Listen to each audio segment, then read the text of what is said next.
The White House has said repeatedly that they're not worried about a little market volatility.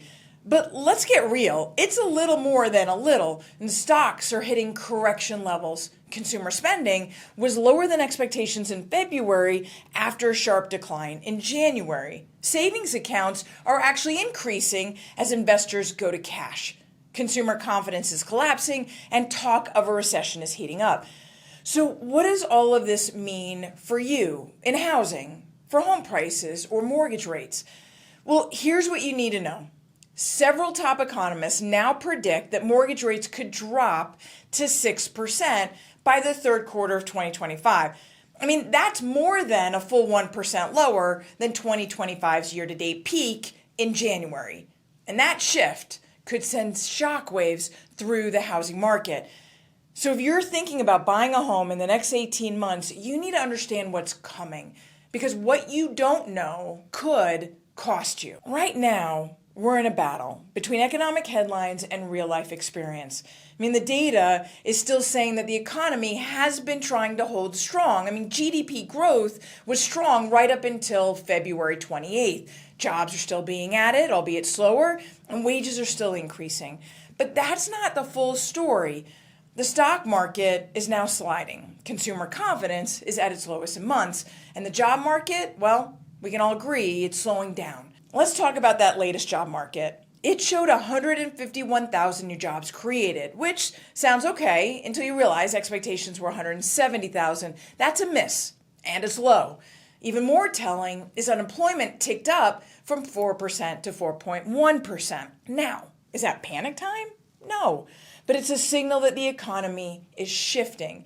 And if we hit a recession, here's the real question.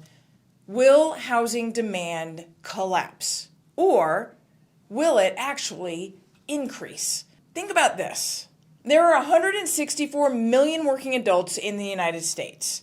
And you can't argue that some people will lose their jobs in a recession. That's just reality. But, and this is the part that most people miss, there are still millions of Americans who have been sidelined from home ownership because of affordability. And when rates drop, they jump back in. For every 1% drop in rates, 5 million more households can afford to buy a home. We're already seeing signs of this. When mortgage rates dipped recently from 7.125 to 6.75, mortgage purchase applications jumped 7% in just 1 week and are up 4% year over year. But it's not just first-time homebuyers. Higher income earners who could always afford to buy have been waiting due to uncertainty and higher interest rates. They've been sitting on the sidelines, watching rates and looking for the right moment. Lower rates plus job security, they're going to see this as the green light. So what's exactly happening with mortgage rates? I mean, investors are betting on at least 3 rate cuts in 2025 due to the recent decline in GDP, the uncertainty in the markets, and talks of a recession. This is per the Fed Watch tool. Now, Fed Chair Powell has recently said that despite elevated levels of uncertainty, the U.S. economy continues to be in a good place. He continued on to say we do not need to be in a hurry and are well positioned to wait for greater clarity. In other words, what he's saying is that we're in no rush to cut rates.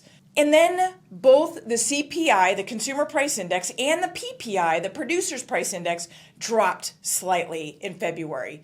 Yet, the components that are shared with the PCE, the Personal Consumption Expenditures Index, which is the Fed's preferred measure of inflation, those components showed as increasing. This uncertainty has kept mortgage rates bouncing between 6.75% and 7%.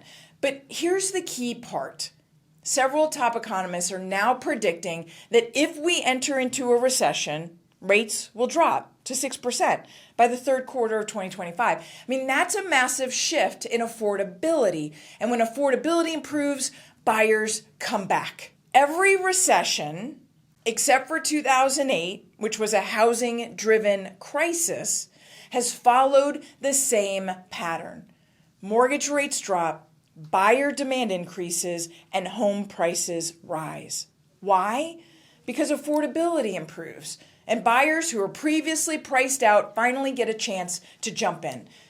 If you're thinking about waiting for a cheaper market, you might be waiting for something that's not likely to arrive.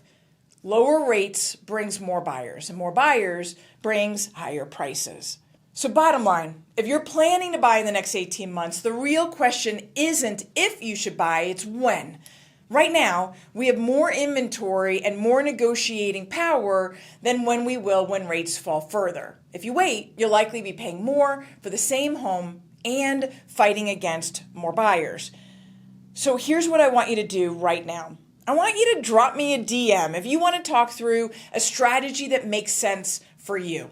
Let's figure out if now is the right time. Or if not, we'll put together a plan to execute when the time is right. And then like this video, hit subscribe, and do me a favor and share it with someone who needs to hear this.